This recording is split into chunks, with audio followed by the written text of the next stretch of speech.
Doctor Zakir Naik. আমি জিজ্ঞাসা করেছি যে আপনার খুসুসি আমল আমাকে বলুন। এই কথাটা আমি অন্য অনেক আলেমকেই বলেছি জীবনে, যত বড় বড় ওলামায়ে কেরামের সাথে আমার দেখা সাক্ষাৎ হয়েছে। আমি এই প্রশ্নটা করি কারণ আমি বিশ্বাস করি প্রত্যেকটা মানুষের কিছু খুসুসি আমল থাকে।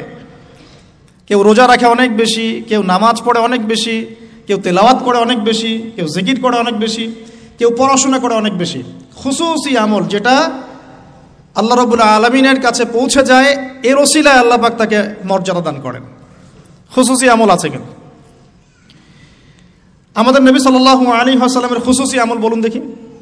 রাতের তাহাজ্জুদ, সবাই ঘুমিয়ে পড়লে নবী সাল্লাল্লাহু আলাইহি ওয়াসাল্লাম জেগে থাকতেন, পা মোবারক ফুলে যাইতো, দাঁড়িয়ে থাকতেন লম্বা কেরাতে নামাজ পড়তেন। খুসুসি আমল। দাউদ আলাইহিস সালামের খুসুসি আমল ছিল রোজা রাখতেন একদিন পর পর। খুসুসি আমল। এরকম এক এক সাহাবীর এক এক নবীর এক এক সাহাবীর খুসুসি কিছু আমল আছে। আবু বকর রাদিয়াল্লাহু আনহুর খুসুসি আমল কয়জন জানেন? ফজরের নামাজ পড়ে তিনি দূরে কোথাও চলে যেতেন। উমর রাদিয়াল্লাহু আনহু একদিন ফলো করছেন, যায় কোথায় এই মানুষটা, কারণ তাদের মধ্যে একটা কম্পিটিশন হতো আমলের, মনে আছে? তো কম্পিটিশনটা কোন দিন উমর রাদিয়াল্লাহু আনহু বুঝলেন যে আবু বকর রাদিয়াল্লাহু আনহু অগ্রগামী, এটাও বলে দেই। তাবুকের যুদ্ধে। কোন যুদ্ধে? ইসলামের যুদ্ধেরও বিধান আছে, কিন্তু এখনকার প্রোটেস্ট্যান্ট ইসলাম আবার ওইটা কাট করে ফেলছে আর কি। এখনকার প্রোটেস্ট্যান্ট ভার্সন অফ ইসলামে আছে নামাজ, রোজা, হজ, যাকাত। জিহাদ আউট অফ কন্টেক্সট, ওটা নাই। ওটার আবার অনেক ব্যাখ্যা করা হয়েছে তালগোল পাকিয়ে, যে ওইদিকে যাচ্ছি না। তো পুরো কনসেপ্টটা ক্লিয়ার রাখবো ইনশাল্লাহ। কোরআন সুন্নাহয় সবই আছে। পরিবেশ পরিস্থিতি প্রেক্ষাপট বিবেচনায় পদক্ষেপ নিতে হবে নাকি? কেউ অন্যায়ভাবে কোনো মেয়েকে ধর্ষণ করছে, নাউজুবিল্লাহ, আপনার চোখের সামনে পড়ে গেল, আপনি কি তাকে দাওয়াত দিবেন? ভাই ধর্ষণ করিয়েন না প্লিজ, রিকোয়েস্ট করতেছি ভাই, আল্লাহর ওয়াস্তে ধর্ষণ করিয়েন না, এই কথা বলবেন? আপনার সামর্থ্য থাকলে আপনি হাত দিয়ে প্রতিহত করবেন, পিটুনি দিবেন, কেসের আওতায় আনবেন, আইনের আওতায় নিয়ে আসবেন, মৃত্যুদণ্ড দিবেন, এই তো করবেন। এই মা বোনরা যদি আমাদের কেউ হয় নাউজুবিল্লাহ, তখন আপনার এগ্রেশন কেমন হবে? তার মানে পরিবেশ পরিস্থিতি প্রেক্ষাপট বিবেচনায় বিধান প্রয়োগ করতে হবে। তো ইসলামে পরিপূর্ণ বিধানই আছে, এই কনসেপ্টটা ক্লিয়ার রাখবো। তারপর যেটা বলছিলাম যে তাবুকের যুদ্ধে নবী সাল্লাল্লাহু আলাইহি ওয়াসাল্লাম বললেন যে তোমাদের যা যা সম্পদ আছে আল্লাহর রাস্তায় নিয়ে আসো, কারণ তাবুক যুদ্ধের সফর অনেক লম্বা ছিল, অনেক লম্বা। পায়ে হেঁটে প্রায় 1-1.5 মাস যেতে হয়েছে রোমানদের সাথে প্রথম ব্যাটল, যদিও এই ব্যাটলটা একটা অসমাপ্ত রূপে ফিরে আসতে হয়েছে গরমের মধ্যে। এই তাবুকের যুদ্ধেই কিছু কিছু সাহাবী অংশ না নেওয়ার কারণে সূরা তাওবার মধ্যে আয়াতুন নিফাক নাজিল হয়েছে। পড়ে দেখেন, 3 জন সাহাবী যে সবাই তাকে বয়কট করে ফেললো, পড়ে দেখেন। এখন এই সময় উমর রাদিয়াল্লাহু আনহু তার ঘরে যত সম্পদ ছিল তার অর্ধেক নিয়ে আসছেন, অর্ধেক রেখে দিয়েছেন, রেখে নবীর সামনে উপস্থিত করেছেন, ইয়া রাসূলুল্লাহ, আমার ঘরে যত সম্পদ ছিল তার অর্ধেক দিয়ে দিলাম। সুবহানাল্লাহ। মানে কি, ভাইয়ের 6টা গাড়ি আছে, 3টা দিয়েছেন, 4টা বাড়ি আছে, 2টা দিয়েছেন, হ্যাঁ, 2 একর জমি আছে, 1 একর দিয়েছেন, মানে আপনার $2 মিলিয়ন আছে, 1 মিলিয়ন দিয়েছেন। কত বড় হৃদয় থাকলে মানুষ এই কাজটা করতে পারে? আমাদের তো 100 টাকাই বের হয় না। ঠিক আছে, আল্লাহ মাফ করুক। আবার যারা দানবীর তারা দান করেন, মাশাআল্লাহ। তবে আমি রিকোয়েস্ট করবো দানটা সঠিক জায়গায় করবেন, উল্টাপাল্টা জায়গায় দান করবেন না। এমন জায়গায় দান করবেন যেখানে দান করলে সদকায়ে জারিয়ার মাধ্যম থাকে, কন্টিনিউয়াসলি এটা আপনি বেনিফিটেড হতে থাকেন এমন কিছু, এবং এগুলো দিয়ে ইসলামের খেদমত হয়, এমন জায়গায় দান করবেন ইনশাআল্লাহ। তো এবার আবু বকর রাদিয়াল্লাহু আনহু এসে বলছেন, হয়তোবা আবু বকর রাদিয়াল্লাহু আনহুর সম্পদ উমর রাদিয়াল্লাহু আনহুর মতো ছিল না, কিন্তু তিনি এসে বলছেন, আমার ঘরে আল্লাহ এবং তার রাসূলকে রেখে যা ছিল সবই নিয়ে আসছি। হয়তোবা তার সম্পদ কম ছিল, কিন্তু কথাটা কি বলেছেন? আমি ঘরে আল্লাহ এবং তার রাসূলকে রেখে দিয়ে সবই নিয়ে আসছি। তো উমর রাদিয়াল্লাহু আনহু বলছেন যে এই দিন এই ব্যক্তিকে আমি হারাতে পারি নাই, আর জীবনও পারবো না। কথা কি বুঝতে পারছেন? এখন আবু বকর রাদিয়াল্লাহু আনহু ফজরের নামাজের পর কোথাও চলে যান, খুসুসি আমল। কোথায় যান? উমর রাদিয়াল্লাহু আনহু এখন ফলো করছেন। ফলো করতে করতে করতে করতে দেখলেন দূরে একটা বৃদ্ধা মহিলার ঘর আছে, অনেক দূরে, কাম্পুঙ্গের মতো। ঠিক আছে, বৃদ্ধা মহিলার ঘর আছে। তো সেই ঘরে তিনি প্রবেশ করলেন, কিছুক্ষণ পর বের হয়ে আসলেন। তিনি আবার জায়গাতে চলে গেলেন। উমর রাদিয়াল্লাহু আনহু কিন্তু ঘুরে ফিরে ফলো করছেন। তিনি যখন চলে গেলেন, উমর ইবনুল খাত্তাব ওই ঘরে ঢুকলেন। ঢুকে দেখলেন এক বৃদ্ধা মহিলা বসে আছে, চোখে দেখে না, চোখে দেখতে পারে না। তখন তিনি জিজ্ঞাসা করলেন যে কে আপনি, পরিচয় দিলেন, কি সমস্যা আপনার, আমি চোখে দেখতে পারি না।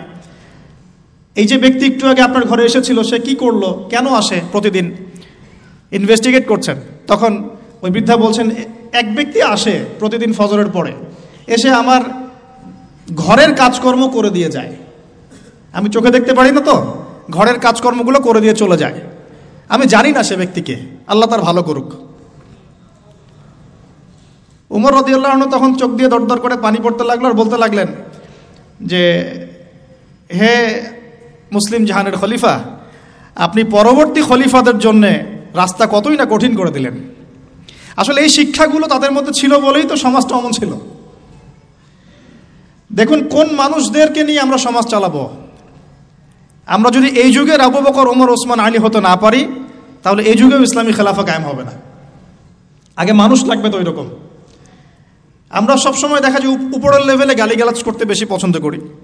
তো বিশ্বাস করেন আমাদের প্রেক্ষাপটে জনসাধারণের যা অবস্থা, জনগণের ঈমান, আমল, ইনসাফ, ইখলাস এগুলোর যে অবস্থা, তাতে এর চেয়ে বেটার কিছু আশা করা যায় না। যখন আমরা ঠিক হয়ে যাবো ইনশাআল্লাহ, আল্লাহ পাক অবশ্যই যোগ্য নেতৃত্ব দিবেন ইনশাআল্লাহ, ইনশাআল্লাহ আযজা ওয়া জাল্লা। তো খুশুসি আমলটা একটু বোঝালাম, এটা কিন্তু আপনারও থাকতে পারে, আমি জানি না, আমার একটা আছে, আপনি জানেন না, ঠিক আছে।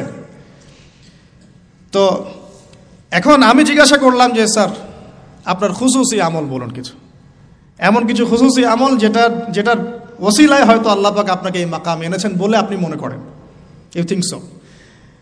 তো তিনি বলছেন প্রথমে 5 ওয়াক্ত নামাজ, 5 ওয়াক্ত নামাজ, 5 ওয়াক্ত নামাজ তিনি জামাত মিস করেন না। 5 ওয়াক্ত নামাজ তিনি জামাত এই বয়সেও মিস করেন না, মাশাআল্লাহ। তিনি বলছেন আমরা অনেক সময় দাওয়াতের কাজ করি, দাওয়াতের মেহনত করি, অনেক বড় বড় কথা বলি, নামাজ ঠিক থাকে না। এই ব্যক্তিদের ঈমান আমল দিয়ে দাওয়াতের কোনো কাজ নাই। তাহলে আমরা এখন লেসন পেলাম, ইখলাসের পরে আমরা সর্বপ্রথম ফোকাস করব কোথায় ভাই? জামাতে না বাসায়? জামাতে। যদি জামাত ছুটে যায় তাহলে মসজিদে গিয়ে যদি জামাত করা পসিবল হয় করব, না হলে যদি বাসায় করা পসিবল হয় সেখানে করব। যদি সফরে থাকি, আপনি মুসাফির, আপনার জন্য অপশন আছে, চাইলে কসর করবেন, চাইলে একাকি পড়বেন, মুসাফির। কিন্তু মুকিম অবস্থায় সর্বোচ্চ চেষ্টা করব জামাত ধরার জন্য। আল্লাহ পাক আমাকে তৌফিক দান করুন, আপনাদের সবাইকে তৌফিক দান করুন। এখানে দুটো কথা আমি অ্যাড করছি আমার পক্ষ থেকে, সেটা হলো যে আমি প্রথম লেকচারে বলেছিলাম যে অনেক মসজিদ দিন দিন বাইতুল্লাহ থেকে বাইতুন নাস হয়ে যাচ্ছে। অনেক মসজিদে প্রকৃত নামাজ থাকছে না, নামাজের রুকু সেজদা ঠিক হচ্ছে না। এক্ষেত্রে আমরা কি করব? আমরা ইমাম সাহেবদেরকে নসিহা করব এবং বোঝানোর চেষ্টা করব যেন নামাজটা তারা একটু ধীর স্থিরভাবে পড়ায়। নামাজের গভীরতায় ঢোকার চেষ্টা করব, কি পড়ছি বোঝার চেষ্টা করব, কি বলছি বোঝার চেষ্টা করব। অর্থ বুঝে নামাজ পড়লে ইনশাআল্লাহ তাআলা এই নামাজ আল্লাহর আরশ পর্যন্ত পৌঁছে যাবে ইনশাআল্লাহ। আর যদি আমরা নামাজের ব্যাপারে গাফেল থাকি এবং নামাজে ফাঁকিবাজি করি, নামাজের আধ্যাত্মিকত্ব, মারিফত নষ্ট হয়ে যায়, তাহলে কিন্তু সমস্যা। আমরা যেটা করি, নামাজের ইখতিলাফি কিছু মাসআলা নিয়ে বেশি ঝগড়া করি। হাত বাঁধবো কোথায়, আমিন জোরে না আসতে, রফুল ইয়াদাইন করবো কি না, পায়ে পা লাগাবো কি লাগাবো না, সূরা ফাতিহা পড়বো কি না, ব্যাস এই তো আলোচনা তো এতটুকুই। ইখতিলাফি মাসআলাগুলোকে নিয়ে আমরা কথা বলতে বলতে নামাজের মূল জায়গা থেকে সরে আসছি। মূল জায়গাটা আমি একটু বোঝাচ্ছি আপনাকে। মূল জায়গাটা হচ্ছে নামাজে যে কথাগুলো আমরা আল্লাহর সাথে বলছি, সুবহানাহু ওয়া তাআলার সাথে, এই কথাগুলো আমরা বুঝি কিনা, এই কথাগুলো বুঝে আমি আল্লাহকে পাচ্ছি কিনা নামাজে। নামাজ মুমিনের মেরাজ, আল্লাহর সাথে সাক্ষাৎ। কখনো কি নামাজ পড়ার পরে এই ফিলিংসটা আসছে কিনা যে আমি আল্লাহর সাথে কথা বললাম? সুবহানাল্লাহ। এখানে পরিশুদ্ধভাবে নামাজ পড়ার জন্যে অবশ্যই নামাজের অর্থ বুঝতে হবে, ধীর স্থিরতা বজায় রাখতে হবে এবং তার তিলের সাথে সময় দিয়ে দিয়ে কাজ করতে হবে। তাড়াহুড়ার কোনো প্রয়োজন নাই। ইনশাআল্লাহ দেখবেন আল্লাহর পক্ষ থেকে আল্লাহর নূর আসবে ইনশাআল্লাহ। এই নামাজেই দোয়া কবুল হবে ইনশাআল্লাহ। আল্লাহ পাক আমাদেরকে পরিপূর্ণ নামাজি হওয়ার তৌফিক দান করুন। এরপরে তিনি বলেছেন যেটা সেটা হলো তাহাজ্জুদের সলাতের কথা। কিসের কথা? তাহাজ্জুদের সলাতকে উনি অনেক বেশি গুরুত্ব দেন এবং আমাদেরকে নসিহত করেছেন আমরা যেন তাহাজ্জুদের নামাজকে গুরুত্ব দেই। এই সময় আল্লাহ রাব্বুল আলামিন প্রথম আসমানে নেমে আসেন এবং বান্দাকে আহ্বান করতে থাকেন, কে আছো আমার কাছে কিছু চাইবে, আমি তোমাকে তাই দিব। কে আছো আমাকে ডাকবে, আমি তোমার ডাকে সাড়া দিব। কে আছো আমার কাছে ইস্তেগফার করবে, আমি তোমাকে ক্ষমা করে দিব। এভাবে আল্লাহ রাব্বুল আলামিন ফজর পর্যন্ত বলতে থাকেন। অথচ আমরা এখন ঘুমাই রাত 2টায় 3টায়। আল্লাহ আমাকে মাফ করুন, আপনাদেরকে মাফ করুন। এবং রাসূল সাল্লাল্লাহু আলাইহি ওয়াসাল্লামের মতো রাত্রি যাপন করার তৌফিক দান করুন। তো এটার নবী সাল্লাল্লাহু আলাইহি ওয়াসাল্লাম 2 করে পড়তেন, 2 রাকাত, তারপর 2 রাকাত, তারপর 2 রাকাত, তারপর 2 রাকাত, শেষে বেতর, মোট 11 রাকাত।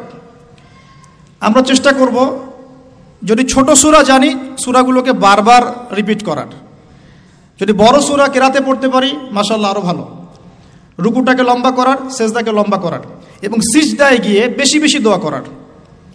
যেহেতু তাহাজ্জুদ একটা নফল সালাহ, আপনি যদি আরবি দিয়ে দোয়া করতে নাও জানেন, তাহাজ্জুদে আপনি বাংলাতেও দোয়া করতে পারবেন ইনশাআল্লাহ। ইনশাআল্লাহ কোনো সমস্যা নেই। কিন্তু অ্যাটলিস্ট আপনি দোয়া করার চর্চা শুরু করুন। আল্লাহর কাছে সেজদায় পড়ে কান্নাকাটি করার অভ্যাস তৈরি করি। আল্লাহ তৌফিক দান করুন। এবং এই সময় বেশি বেশি দোয়া করতে হবে।